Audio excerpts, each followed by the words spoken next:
기적의 TV 상담받고 대학 가자 2교시 결정적 코치 합격연구소 시간입니다.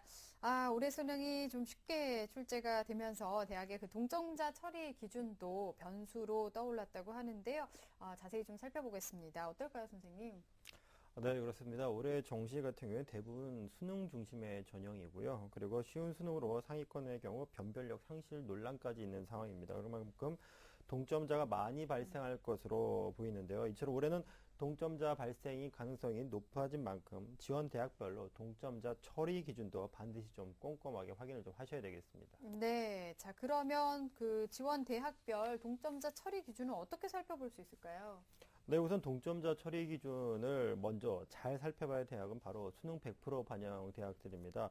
올해부터 정시 모집에 서울대를 비롯한 건국대, 경희대, 그리고 서강대, 성균관대 등 주요 대학들이 수능 100%를 반영하고 있는데요. 반드시 입시 요강을 좀 확인을 좀 하셔야 되겠고요. 아직 서울대와 연세대, 이화여대 일부 대학들은 입시 요강에 동점자 처리 기준이 없으니까 꼭 대학 입학처에 문의를 하셔서 확인을 좀 하셔야 될 필요가 있겠습니다. 네. 자, 그러면 주요 대학의 그 동점자 처리 기준은 어떻게 될까요? 좀 짚어볼까요? 네, 주요 대학들의 동점 처리 기준을 보면 대부분 수능 영역별 우선순위 성적을 기준으로 선발하는 경우가 많습니다. 네. 제가 화면을 보면서 주요 대학의 동점자 처리 기준을 설명을 좀 해드리도록 하겠습니다. 네, 우선 경희대학교입니다. 경희대학교 서울캠퍼스 서울입니다. 수능 영역별 우선순위가 우선 첫 번째인데요. 우선 인문 같은 경우는 영어 교과를, 사회계열은 수학 A형을, 그 다음에 자연은 수학 B를 가장 우선순위 교과목으로 봅니다.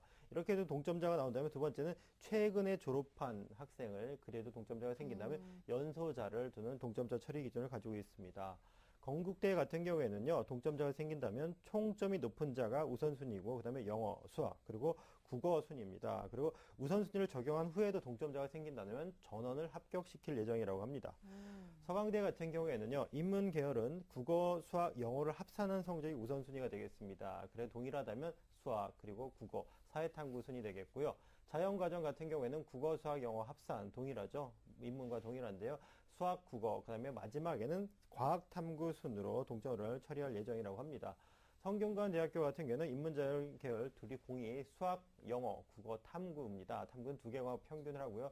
그래도 안 된다라면 이제 학생부 석차 등급 평균입니다. 그리고 학생부 없는 학생은 비교 내신을 적용할 예정이라고 하고요.